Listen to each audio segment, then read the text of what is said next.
Hi, it's Nicole and welcome back to my channel. So as you can see by the title, today we are doing a Q&A.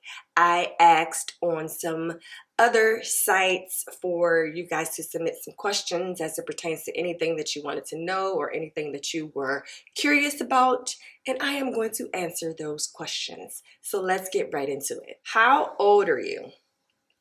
Y'all nosy. So I am 14,276 days old. You do the math. How are you doing? I mean, really doing. Thank you for asking. So I am doing phenomenal. I am great. I am taking it one day at a time, as it is always suggested that we do. Take it 1 second at a time, 1 minute at a time. I'm just enjoying life right now. Doing the things that I want to do. It feels amazing to be able to dictate how I live my life because I'm no longer pigeonholed to a organization or a institution. So that is amazing. I feel amazing.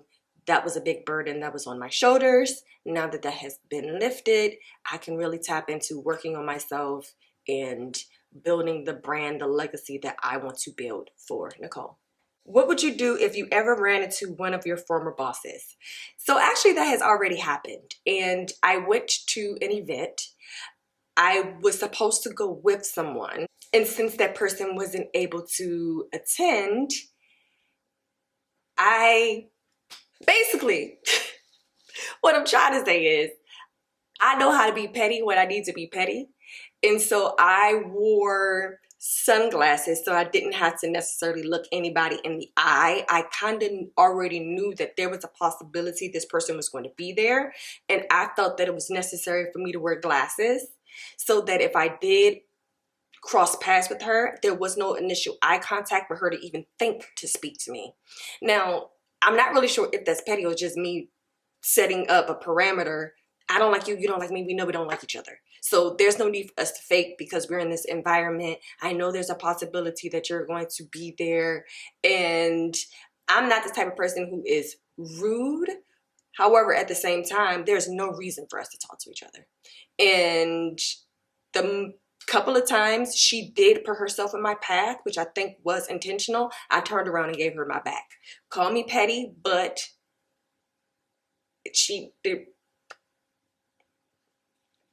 Do you still talk to any of your old coworkers? Yes. So I have a relationship with all my former coworkers, like all of them. We're still hanging on strong. We're still doing all of the things that we were doing when we were working together. It's quite funny because we would hang out on the weekend, come in on Monday and be like, so how was your weekend? Like, we're still doing that. We're still, and I mean all of them, old staff and new staff.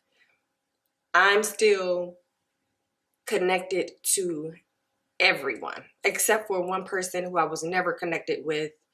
And you know, that's okay. Sometimes there's people that you don't really care for. And so that person and I never connected. So no, that person and I are not, have not stayed in touch, but everybody else, yes, we're still great, still going strong. Some of them are like family. Some of them are like really great friends. So it's a combination of both, but we're all still connected. How are the ladies doing who were featured on your videos? They are doing exceptionally well. And let me just put this out there for everybody. I am so proud of everyone that came to the organization and left. Everybody is doing amazing. And I couldn't be more proud of their accomplishments, how they turned their lives around, having worked for that organization.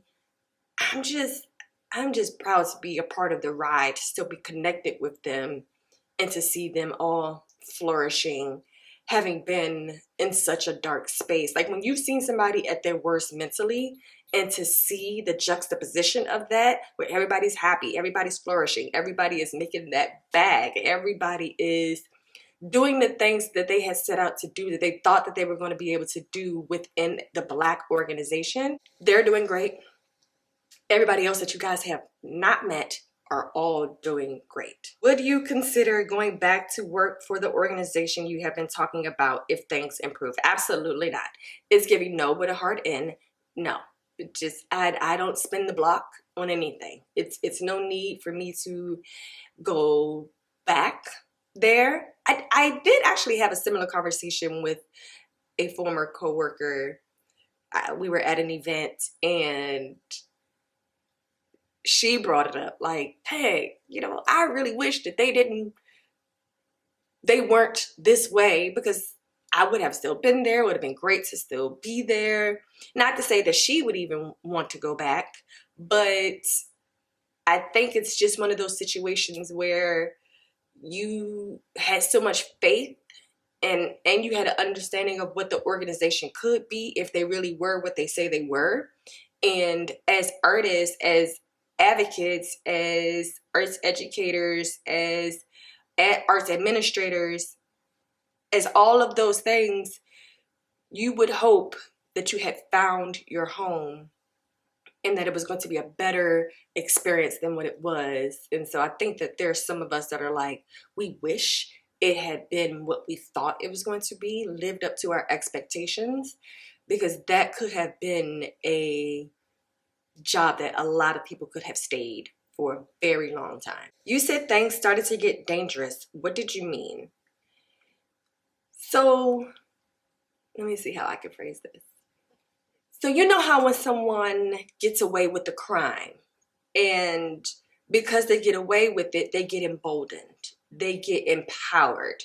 And with that empowerment, they tend to lose rationality. They become a little bit more disconnected with reality of their actions and how their actions are affecting other people. And so it became dangerous because for whatever reasons, Ursula had this force field around her where the board chair, where the consulting HR lady that eventually came in was protecting and enabling her behavior.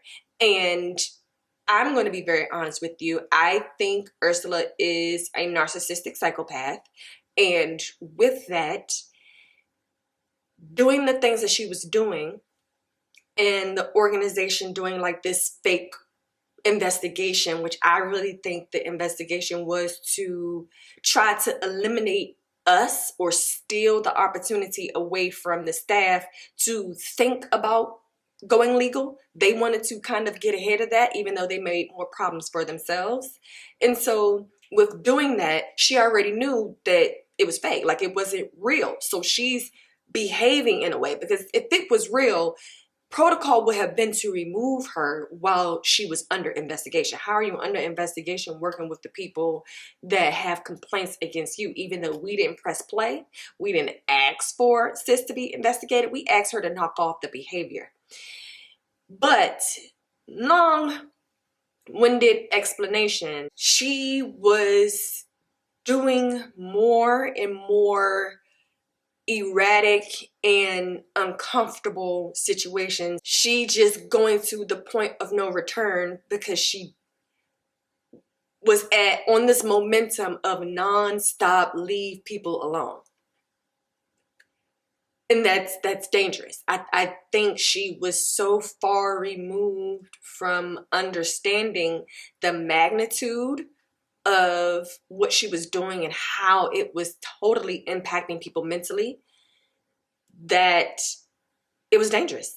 It was, I'm not sure if I'm explaining it correctly, but it was, in my opinion, quite dangerous. I am confused if you are suing your former job or not. Well, here's the thing. Suing the organization would ultimately only benefit me, right? Monetarily. It would benefit me and only me. And I feel like there's a bigger cause because so many of us were impacted. So not that I don't feel like that is what needs to happen. Not that my team doesn't think that that is what needs to happen. I think the more important thing would be make sure that those folks stepped down and had no connection to the organization at all to do the things that they're doing. More importantly, there is a suation that you can do in terms of the job, which again would only really benefit me unless everybody decided to tag on together and take a stance in that regard. But I am all for that individual suation. People think that they can hide behind the organization. So do keep in mind there's an organization in which I feel like things need to happen, in which I am going to call for. But then there are individuals that I'm more interested in making sure if and when I do. Hey Nicole, I noticed that you stopped mentioning the fact that you want people to follow you. Any particular reason to follow me? I'm not sure if I understand the question, but in context, I'm going to assume that you're referring to that I no longer have the end notes on my videos to like, comment, subscribe. And I did that because, you know, there's this formula that you're supposed to have, I guess, when it comes to YouTube. But for me, it's kind of like people are going to do what they want to do when they know that it is they're supposed to do it. Like, I don't really think it's necessary for me to be like, comment, and subscribe, and all of those things. It's like, if you guys are going to do that, you're going to do it. No one really has to prompt you. And for me to suggest anybody follow me just feels uncomfortable. Like, follow God. Do not follow me. I mean, I'm grateful and appreciative for the people that subscribe and tune in and watch, because I genuinely thought it was just going to be my mother like tuning in. So I am definitely appreciative in terms of that, but it is slightly uncomfortable to ask people to follow me on anything or to kind of promote myself in that way. If you guys are, you do what you want. Like, if this content is what you want, you'll tune in for it, and if not, they'll move on. But I don't think it's really necessary for me to tell people what they already know to do. Girl, drop the name of the organization, please. I'm trying to see something. You guys are messy. I think that some of you, especially on Nextdoor, need to work for the FBI. You guys are detectives. You are amazing private investigators, and I will leave it at that. Do you have any regrets about your experience or how you handled things at your last job?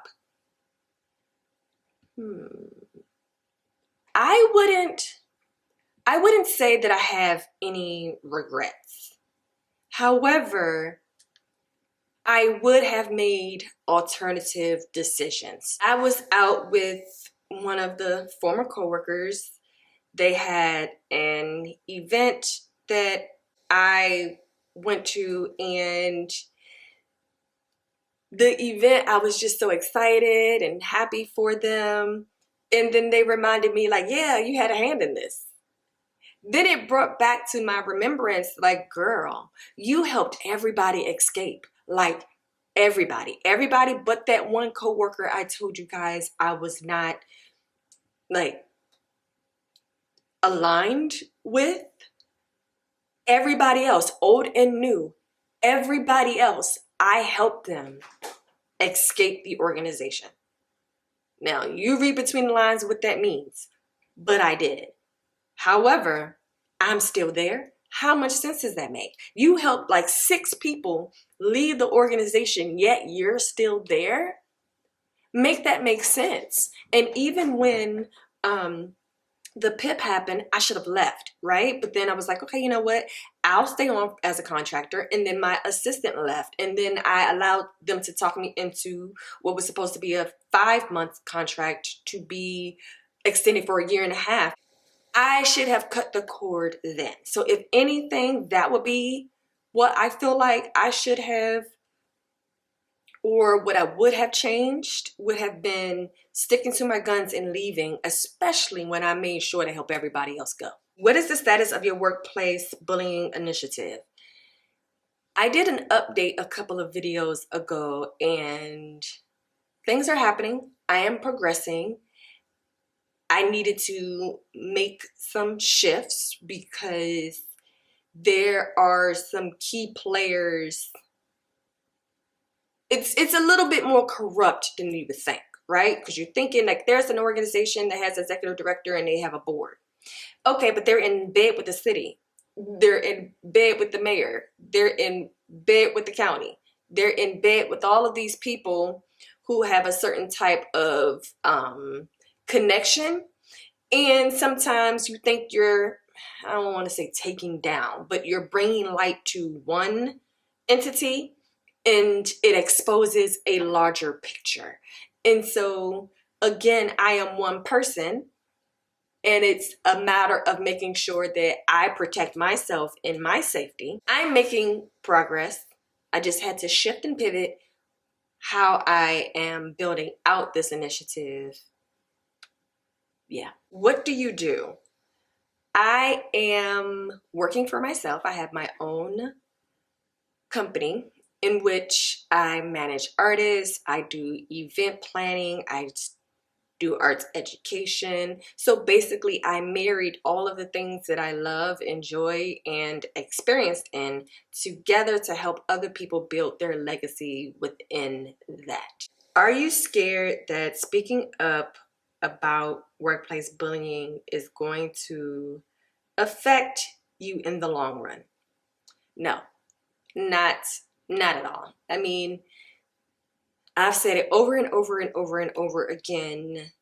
My experience is my story to tell. And if it's problematic for people to hear me tell my story, then maybe you need to reflect within yourself, because it may not even be somebody that I'm talking about that could be offended by what I'm saying, right? Because they know that they're doing some of the things that I'm talking about. So they'll take it personally with me sharing in terms of that, because it's a direct reflection. I can't be concerned about how people perceive my experiences, nor can I be concerned about anyone feeling like they can tarnish whatever it is that I have going on. My reputation, how I carry myself, how my character has been built, those things are forever and will forever be intact. And so no one could come out here and do false claims or feel like they can, or me feel like I'm jeopardizing anything because of the person that I am and the person that people know me to be. I have no concerns about that. Other people though, they might have concerns, right? Because what they have put out there into the world, into the universe, is not the most healthiest, friendliest thing. And so people looking at this will look more negatively at them than they would ever at me. So no. And what God has for me is for me. So there's that. So those are all the questions. These were very good questions. I hope that you learned a little bit more about me. There were other questions, but I did what I was comfortable with answering because I am also a bit of a private person. So I answered what I was comfortable with answering, and I hope within that you got to learn a little bit more and you got a little bit more insight. And yeah, thank you guys so much for watching. I hope that your summer is treating you well. And if no one told you today, let me be the one to say, I love you. Bye.